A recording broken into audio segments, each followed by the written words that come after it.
Good morning, good afternoon, good evening, and welcome everybody to a very special edition of the Boostly podcast with a brand new little mini series that I'm going to be starting up called the Disruptors. And today is the first episode, and I'm very excited for this because I get to speak to two people that I've been following and chatting to for the majority of 2022, and very much looking forward to hopefully meeting in person next year.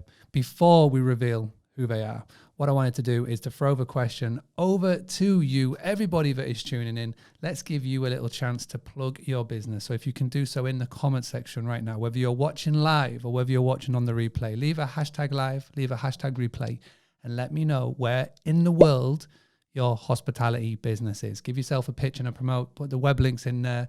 Let us know who your ideal guests are. Let you know who you want to welcome into your properties over the next couple of months. Leave that in the comments and let's get started on with the show. This is a freestyle. I'm going off the dome. Ready for my close-up? Good looking. Let me tell you, get more bookings. Oh, that'd be nice, giving me tips, tools and advice. Yeah, you're gonna get them, hon. You're gonna sit back, listen to Mark Simpson. Whoa, having a blast. Gonna get it on the Boostly podcast. Boostly like Bruce Lee, cause it's so hard and the T is loose leaf. Making up those rhymes, don't write it, just do it loosely. If you want my respect, you better put direct. Here are the words in the podcast, that's what comes next. Okay, we are here. I love that. We are live. Amazing. Thank you. I did have somebody message me once and saying, I do love the podcast, but can you just lose the rap? And I'm like, I can't lose the rap now. We've had it for... I love it. I think it's great. I remember you sent it to us sometime last year and I was in an airport and I just died laughing. I was like, that is just fabulous. There you go. Well, we are live. We've got people tuning in. So hello to everybody that is with us. Okay, so we've got Alex and Annie with us today. The reason why I wanted you two on is because this little mini series is called the Disruptors. And I see everything that what you're doing this year with the audio, with the podcast, and it really, to me, is what this industry is crying out for. So thank you very much for coming on and being the first guest in the STR Disruptor series. We're going to go through a few things. We're going to dig into a couple of questions. We've asked LinkedIn to give us some questions, which is cool. So we're going to dig into them. But before we get started, Annie, we'll go to yourself first, then we'll go to Alex. Can you just please give us a little bit of the background of before you came together with the podcast, like the little bit of background with the industry, what you were doing beforehand, and let us know where you are tuning in from around the world, please. So for me, I started out in the hotel business 25 plus years ago, and then I moved into vacation rentals in the late 90s, worked through the early 2000s, was at Expedia for 4.5 years, and then moved over to channel management. So kind of came full circle, worked in every aspect of the industry. And along the way, I met Alex actually at a show about 5 years ago. And then for some reason, we stuck together, stayed friends, and decided to take this crazy adventure of doing a podcast and joining people like you, Mark. There you go. Amazing. Thank you very much. So from hotels to Expedia to channel managers, Alex, what was your route into this industry? Yeah, so actually, I've been in vacation rentals for about 14 years now. I started in marketing and advertising at a firm in Myrtle Beach, and Condo World, where I am CMO at currently, was my first client that I got in the agency world. And this was during 2008, 2009, when it was very hard to get any sort of advertising type clients, and ended up forming a great relationship with the owner of Condo World and started doing a lot of cool things with them, and then came on full time. So I've been with the company and we've done a lot of cool things, from building our own property management system to becoming our own regional, what we refer to as a hybrid OTA, where we book reservations for our 500 properties, along with several other 1,000 properties on the Grand Strand. And also very involved on the DMO space, a Chamber CVB that's a big entity within our area that promotes tourism and really just makes a huge impact on the local economy here. So experienced on that side and get to see a lot of the legislative issues that come from Airbnb, which I know we'll get into. And now most recently, just doing the podcast with Amy, which has become really a wonderful pastime of ours and a full-time process of ours that we do quite regularly. But we've had a great time with it, and thank you so much for having us here today. No, absolutely. So 5 years ago, what was the event that you two met at? This was actually folks. a conference that no longer exists anymore. It is called the On-Site Property Management Association, referred to as OPMA. And this was a small group of operators that were vacation rentals, but they maintain the front desk of the property. So they do the F&B, the HOA in a lot of cases. And that was actually the first conference I ever went to by myself. I'd only been to, I think, one VRMA before that. So traveling out of state by myself, renting a car by myself, doing all the things, and really didn't know anybody at that event. But somehow Andy and I got sitting next to each other at breakfast, and I think we were both a little bit nervous being there. We just immediately connected and just got along really well. And ever since then, like she said, we've just kept in touch, and we've got to work together through business and now also through the podcast.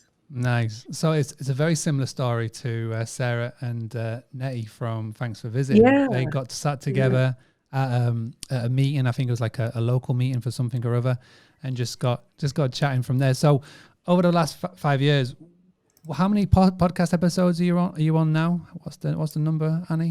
50. I think we just crossed 50. Are we at 51? Oh, so you're nearly at a year. Yeah, I think tomorrow will be 52. So, and we're closing in. It's literally been a year. We launched, I think, the second week in October. So we're closing in on the 1 year anniversary, which is crazy.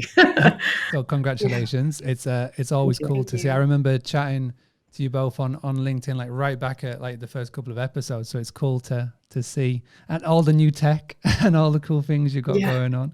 So what was the conversation that started the podcast then, Annie? When did it must have been like just over a year ago that you two were like at an event or somewhere and you just sort of thought, let's go for this podcast idea. What was the thinking? So we did the clubhouses during COVID. That kind of came to be, and I had asked Alex to come in and be on one, and we did it, and we had a really good time. We're like, this is a lot of fun. We should think about it. Then we both went on a couple of different podcasts, and by the time we got to, well, actually, it was my birthday last year. Alex went to Mexico, and as she was leaving the country, she decided to wish me happy birthday across all social media platforms with what became our logo, the Bitmoji, with our the little microphone and everything. We had been joking about it one weekend, texting, and she saved it and she sent it out there, and she's like, big announcements to come, something like that. And everybody just went crazy about it. So by the time we get to VRMA in San Antonio, we decided we were going to talk to a couple of people.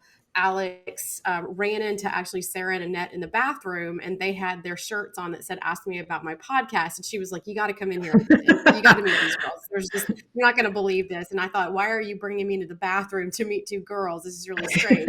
Walked in and it saw their shirts, and we were like, just another sign that signs kept presenting themselves for us to do the show. So by the time we walked out of the last session of VRMA, we decided, okay, let's just put it out there. We're going to do it. We have no idea what we're doing, how we need to do it. We're just going to commit to it. You know, what is it you say, Alex? Commit first, figure it out later. So yeah, that's what we right. did. Yeah. It's amazing too. We had so many people that we had kind of dropped hints that this was what we were going to do. And so many people at that event kept asking, you know, when is it going to start? When's your first episode? And we didn't know the answers to any of those things. And so we literally said, okay, let's just commit to figuring it out. And we did. And it is a lot to figure out if you haven't done it before, and there aren't a ton of people that you know. I mean, I've always been an avid podcast listener, but I only know a couple people who actually have one themselves.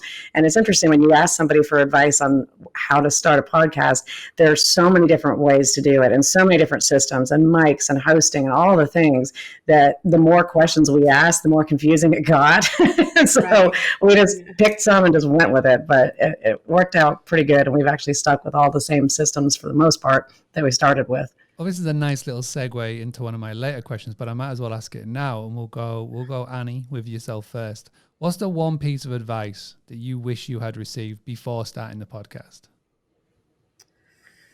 Oh my gosh. I honestly just can't think of, other than just kind of don't overthink it. I think the one thing that I went into is like trying to really plan out every episode and research a guest and really have all the questions. And when we started trying to do it that way, things just became stale and it just wasn't as authentic. And I think that if someone had told me before, like, just go in like you're normally having a conversation and don't overthink it, it comes out so much more natural. I like that. Alex, anything to bounce off that? Yeah, I would 100% echo that too. That there are a couple episodes in the early days you can tell we were more nervous about, and we had questions written. And it's like when you have questions written out, you focus more on being able to ask those and not listening to the person as they're speaking, so that you can actually respond back in your natural way. And the other piece of advice, I would have done it sooner. I hate that we waited as long as we did. To be honest, I think we could have gotten started a couple of years earlier. If we had started 5 years ago, my goodness, can't even imagine where we would be now. But that's not a problem. I mean, I think we're just on a growth trajectory, and we've got plenty of time ahead of us to continue to make this a great thing. So what tech, because I know there's going to be a lot of people who are literally listening to this or watching this who are in your shoes maybe 18 months ago, like, and they're thinking, well, what do we get started with? What are you using? Like, what is the tech that you are using behind the scenes, like the microphones to the software that you're using? Like, is it as much as what everybody thinks it is, or is it a lot simpler than that? Alex, I guess, or whoever wants to take that one. I don't know that it's. I mean, it's actually it's a decently affordable hobby, I would say. I mean, we haven't had to buy anything that's been too outrageous for it, but we both have Yeti Blue mics. And I mean, when we started, we knew we wanted to make this into a brand. We're both very much into branding and making sure that we had a look and feel for the show that would take us in the directions we wanted to go. So, really refining our logo, building the website. We use Podpage. We use Buzzsprout as our distribution. We use a great editor on Fiverr that now does the editing for us. What else do we use? We used Otter for the transcription, Alitu for editing when we were doing the editing. Those are the main ones. MailChimp, because we send out email blasts. It's a lot of different parts, but none that are unfigure-outable. They're all figure-outable. Put it that way.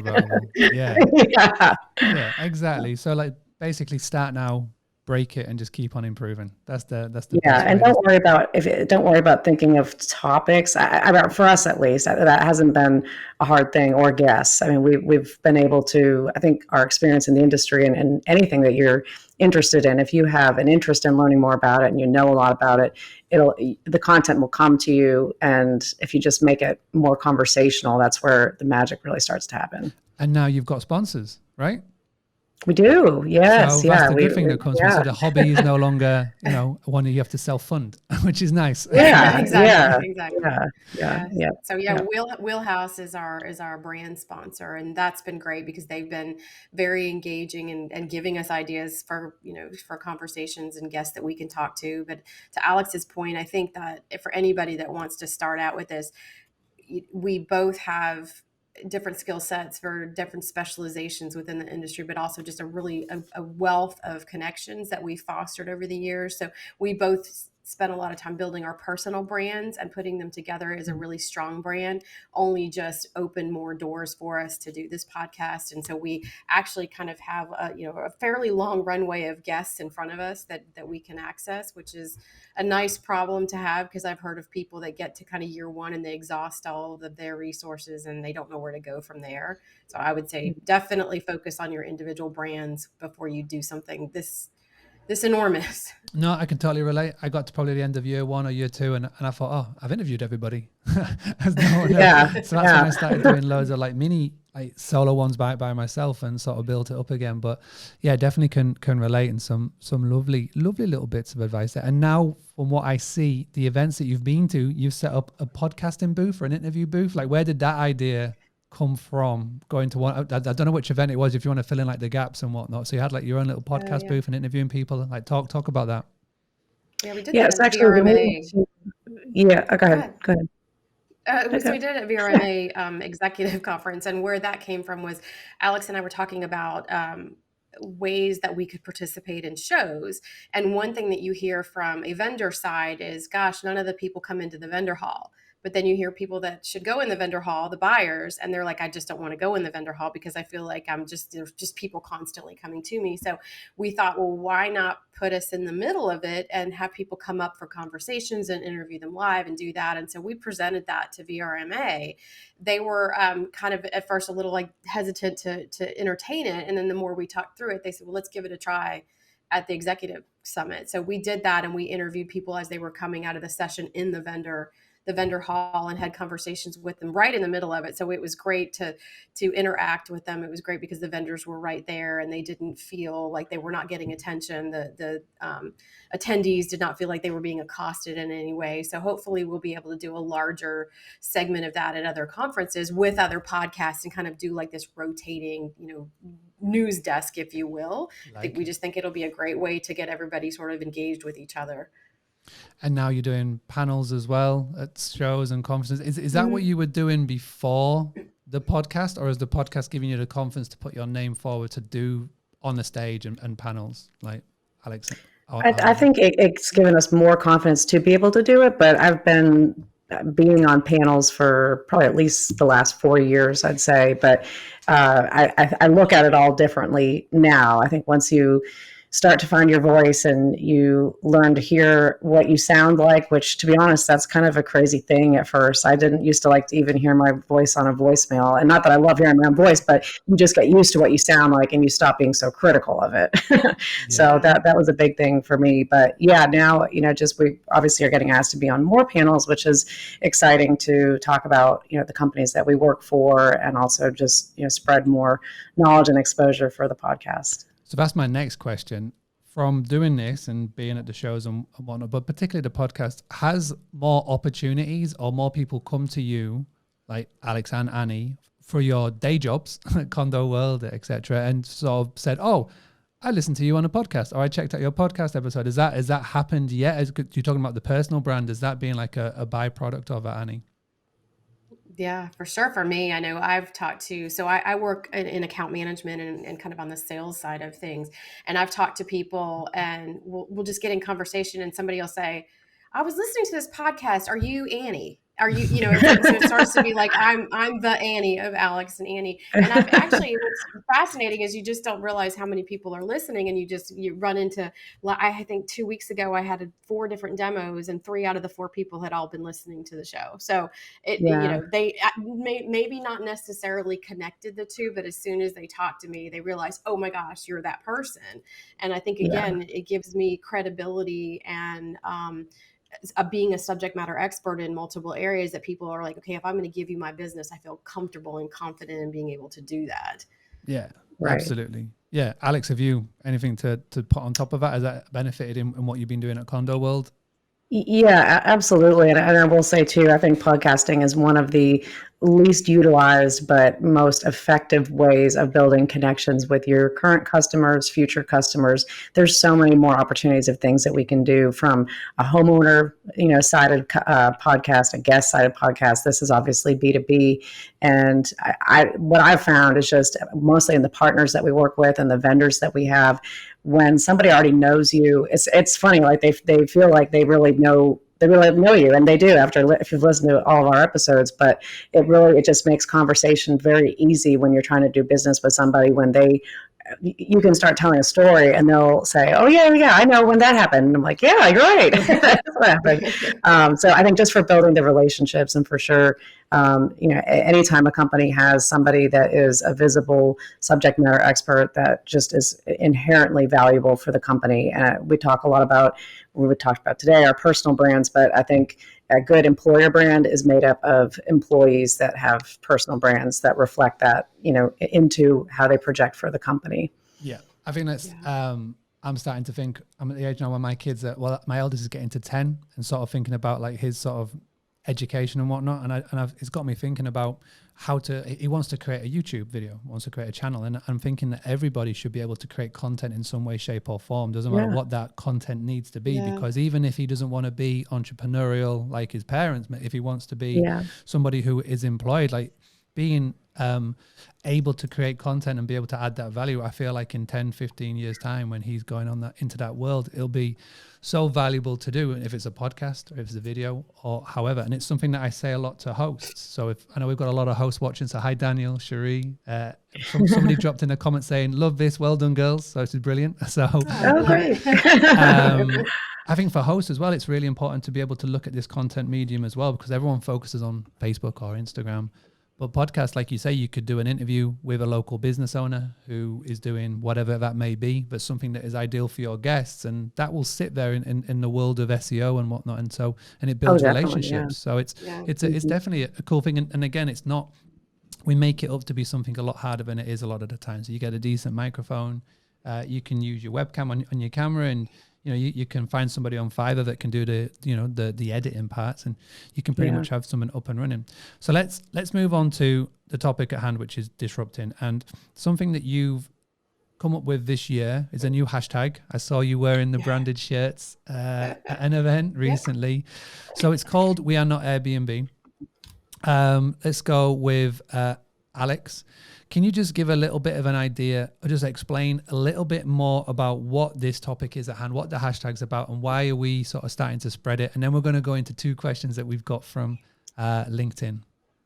Yeah, absolutely. Sounds great. So we're not Airbnb. It initiated the reason that we did the hashtag and the shirts from our episode with Steve Milo, which that came out back in July. And that was one of our most listened to episodes. And he had a line where he repeatedly said, for legislation issues, we need to define that we are not Airbnb. We are not Airbnb. That the professionally managed vacation rental industry is not who is causing these issues, that's what the legislative restrictions are having to be put in place for. And really what that means is that it doesn't mean that if you are an individual host that you are not Airbnb. What it means is that if you're a professional host, and if you have standards that you operate by and you're providing a great guest experience, whether you have 1 unit or you have 100, if you have safety measures, if you have standards in place, then you're a professional host. Airbnb is a platform that we all use, but it's a company out of California. That is not what we are as an entity.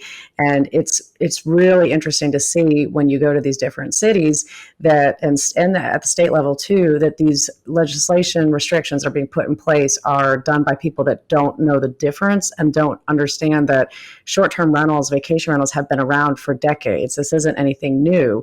And really, I think most areas don't understand how much emphasis we have all and interest we've all put into using better technology to help with some of these issues. So, noise software and things of that nature, that guest screening, Superhog being one of them. There are so many tools out there, Point Central, that are great tools that almost all of us are using to make sure that we are taking care of our guests, being good members of our community, and providing a great experience. So hashtag We Are Not Airbnb is trying to differentiate between professional hosts versus the platform, and unfortunately the bad apples that use the platform that are bringing down the industry. And it's a small portion, really, in relation to the people that are doing good on the platform. It's a small amount, but a few of them can cause a lot of damage. And when one city gets onto something, it's really interesting to see how the other ones just kind of decide, okay, well, they passed this, now we're going to pass it too. And it might not have even been a problem in their area prior to that. Oh, I think that deserves one of these. That's a good one. I think you got to teach us all those tricks. I'll show you the ways. Perfect. So we obviously it's very important, and I feel 100% with legislation all over the world. This is not just America. So for you UK hosts, there's been a big thing happening at the moment over here in England, and this is really important to be able to bring this to the peoples, because the people making the decision, they are lumping it all with Airbnb, which is 100%. So let's go with a question from LinkedIn. So I popped a little, literally an hour ago, said, we've got the amazing Alex and Annie coming on the podcast. What questions would you have? And there was a really cool one from Matthew Ray Banks. We'll give you a little shout out now. And he put the Get Fundamental. So basically my question is around Get Fundamental with the Airbnb initiative. And Annie, I know you want to jump in on this. So the question is this: if the audience is an individual who has been hosting one property for 18 months or less, I think this is pretty much a question he's asking. It's like, my friend, I've got a friend, but it's like... asking for a friend, asking for a friend. So if the audience is an individual who has been hosting one property for 18 months or less, exclusively on Airbnb, seeing high occupancy rates and a good ADR, which is average daily rate, what is the point they are trying to get across to that person for his friend? Annie, how would you answer that? So I think one, I would ask the question is, you generally, if you're at this point and you're doing a unit and you've got it on there and you're making rent money, you've probably incorporated or made an LLC or done something to register a business. So you went to the trouble to come up with a name. You want to brand that, and maybe you want to go and have 2 or 3 units down the road. The thing is not that we don't want people to use Airbnb. It's a distribution channel. There's no problem with that. But it's just like, would you want your property called booking.com? Would you want to be called Expedia or VRBO? What is happening is people are building their own brand through Airbnb and letting Airbnb benefit from the brand and all the work that they're doing. So don't stop using Airbnb. It's a great channel, but keep in mind that you don't want to call yourself an Airbnb host. You are a host of a rental, a short-term rental, a vacation rental. You are Mark Boosley's, vacation cottages. You're not Airbnb cottages. So that's what we're talking about in terms of that aspect of it, is don't give your brand over to somebody else. And I think it was you who initially said it, and Alex says it a lot, is like, don't build your house on somebody else's land. And when you're putting your unit out there and constantly saying, I'm an Airbnb host, I am an Airbnber, I am Airbnb, all you're doing is building their brand and their net worth. And I think, Mark, you said it at the STR Wealth Conference, is, unless, Mark Chesky is paying your bills, why would you want to do that? You don't want to be his employee. You're your own employee. You're bringing your money to the table. So use your brand, focus on your brand. You can put your brand on that channel, so do it. Don't let them, again, become the Kleenex of our industry. Right. Yeah, definitely. Really, really good one. So Matthew, we answered your question. I tagged you in on the LinkedIn Live, Matthew. So hopefully you get back to this. So the next question, Alex, and I'll pass this on to yourself, is by Mr. Chris Maughan, sponsor of the show, iPrac, which is pretty cool, sponsors all the content. And he jumped straight in on LinkedIn, and I'm going to read it out here. So he put, great idea with Disruptors. My question to ask them is this, exclamation mark. He said free, but let's just say, what is the one main reason of uncertainty a potential guest has booking direct with a short-term rental property manager or vacation rental profession? What would be that one main uncertainty, would you think, Alex? Well, I assume he means if you were on Airbnb, if you booked with somebody that's their only property versus somebody that is our size that has a lot of units. And really, I kind of change the question a little bit, because what Airbnb has done in a lot of cases is it makes people feel more comfortable booking, because that individual host, unless there's somebody who has a Boostly website like what you do, or works with an IC&D or a company that, or Fuel that does these websites, if you don't have your own brand already established, then looking on Airbnb, you at least feel comfortable that they're going to refund your money. They're always in the guest's best interest versus the host. But when it comes down to it, when you're further down the line, the trust and the standards that you get when you book with a professional host that's done this for many years, or even that's just started, but has really put a lot of emphasis on making sure that they're doing business the right way. It really comes down to trust, that you get there, the property is going to be as expected, that it looks like the pictures, that there's nothing that is unsafe about it, that you have communication with the host, that you can get questions answered as soon as you need them. That's really important. And the bad apples of where We Are Not Airbnb movement started from are the ones that are the opposite of that. So they get to a destination and they actually don't have a place to stay, or it's not what they pictured. So I think, and Chris would agree with this, it comes down to the trust factor and making sure that when people get to where they're going, it's what they expected. And in a best case scenario, it's even better than what they expected. Yes. That is the goal, to be better than what they would expect. Under promise and over deliver. Right, exactly. Which is a good one. Chris has got a really good story, and he's actually putting it down in the next book, which is the Blueprint book. He's putting a chapter down on trust, and he's in that story about it, which is like the bad apple one, is really, it's a bit of a shocking story that's going to be in there. So that's going to be out in December. So Chris, looking forward to that. All right, brilliant. I think we've covered those really well. I wanted to finish with what I'm going to call the famous 5. I may have to change it to something else, but basically 5 questions, and I have preempted sent them over to Alex and Annie. So just give them a bit of a heads up. And what I would love as well, I know we've got quite a lot of people tuning in live with us now, which is great. So I want you to list off your answers to these questions as well in the comments, whether it's live or on the replay. And if there's any good ones, I'll read them out. So famous 5, quick 5, fast 5, whatever we want to call it moving forward. We'll go Annie. We'll go with you first. So your question for you is, what are you currently reading? What book are you currently reading? Well, I just got this. So Oh, I'm about to I start wonder it. what- And what is really cool is you autographed it and you put in there the hashtag "We Are Not Airbnb." Yeah. Perfect. I So love yeah, I'm that. actually getting ready to start this. I'm Alex, excited yours to is in read the it. post. I was hoping. It must be You've been- easier to You've been Florida traveling than so South much. Carolina It's from where you probably- are. it's probably sat there. It's probably sat there in the mailbox somewhere. I hope it's gone to the right place. Otherwise, somebody has got a little book. But that's Yeah. okay. So we'll go, Alex. What is currently your most used emoji? Which is your go-to emoji of choice? So it depends who I'm talking to, I would say. In most cases, I have 2 that I use. If it's Annie, we're normally laughing and joking about things. It's mostly the crying, laughing face emoji, I would say. In general, as just kind of how I text and my tone, I like the smiley face that's kind of the little blushing smiley face, just like happy, nice, humble, appreciative. There you go. So yeah, one of those 2. Lots of laughing emojis, basically. All of the Yes, laughing yeah. emojis. How Annie and about I you? have way too much fun. How about you, Annie? Apart from the laughy emoji. Oh, well, actually, sadly, because I have a habit of texting and making sure that I post people's birthday wishes, that the one that's in my top 5, I looked at it, was the birthday cake emoji. So it looks like I want to eat birthday cake all the time. Well, that's not a bad thing. That is not a bad thing.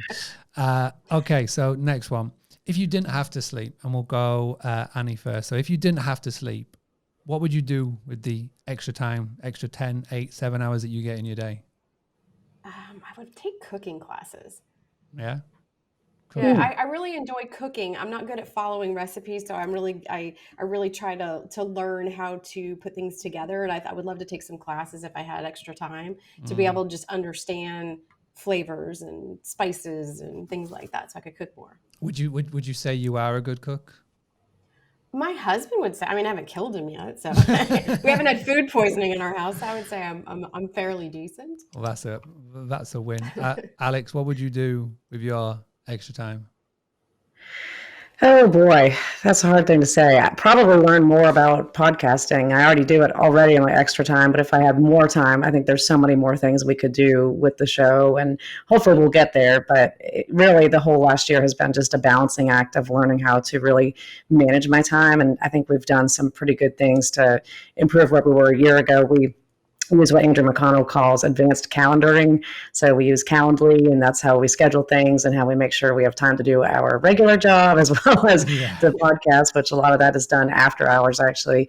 And then also, this year being chair for the board of directors on the chamber, that's a third job. So just having extra time would be wonderful, but I would really like to be able to put more into just learning about the craft and more on the technology side of podcasting, because it is a lot of fun. Nice. You've got the podcasting bug now.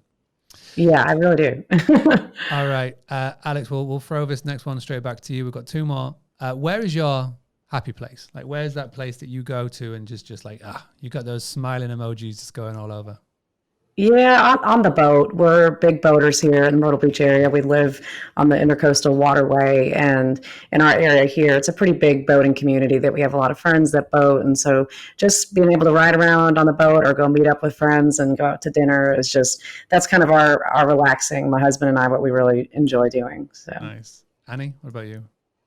Mine really, it's kind of similar. Anything just sort of on the water, just sitting by the water, just near bodies of water. I just find that to be just very cathartic. If you have a bad day, you can go down there and scream into the void and get your stress out. But it's there's just something about water that just levels out your day and makes everything okay. So if anybody knows Annie, lives near Annie, and you just see her one day by the sea screaming, you know that it's been a Yeah, exactly. shouting at the sea. You know Must that. have been a bad day. Yeah, Bad day. yeah. Okay. Final one, and this is the one that I'm interested to find out about. Annie, will go you. What is your hidden talent? Hidden talent. Hidden talent. I don't know that I have one. I've been actually trying to mull this one over all day. I honestly, I don't know. I think somebody else would have to identify that for me because Oh, okay. I don't know. Yeah. Alex, what would you say Annie's hidden talent is? You've known her for 5 years now?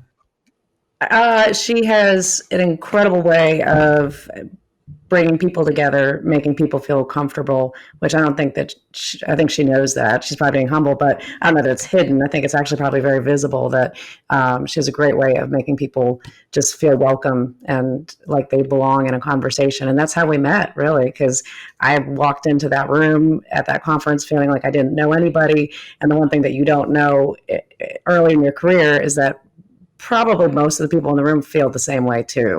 So I know that now, and I'm much more likely to start a conversation with somebody that felt like how I used to feel. But back at that time, that was Annie that really made me feel comfortable and like I was supposed to be there. So she does that a lot. You too. Yeah. All right, Like Alex, what is your hidden talent? If you know what that is, or should I be asking Annie what your hidden talent is? Oh boy. Well, I'll let her tell you, Santa. I have one talent that I don't do anymore, but I think it's worth mentioning because it's always something that people are like, I just can't believe that that's true. But I used to play ice hockey in high school and played for a year, my senior year in high school on a co-ed team. I was not very good, but I did play. And I learned very quickly that on the first day of practice, I had all the pads, all the things I needed except for shin pads. And what I found out was that when you're first learning to play ice hockey, you mostly fall right on your shins. So I learned the hard way that of all the pads you could have, those are the ones that you want. But actually really ended up loving it. And I wish that I had started it earlier in high school because I really did like it. And by the time I was getting semi-decent, that I wasn't falling all the time, it was time to graduate. But wow. Maybe I'll pick it up again someday. We'll see. And okay, that's a very cool. Annie, what would you say? I loved it how we threw it over. So let's say, Annie, what would you say Alex's hidden talent would be? I think kind of the way she sees me is that she has this ability to make people feel comfortable to do the things that they think are impossible of themselves.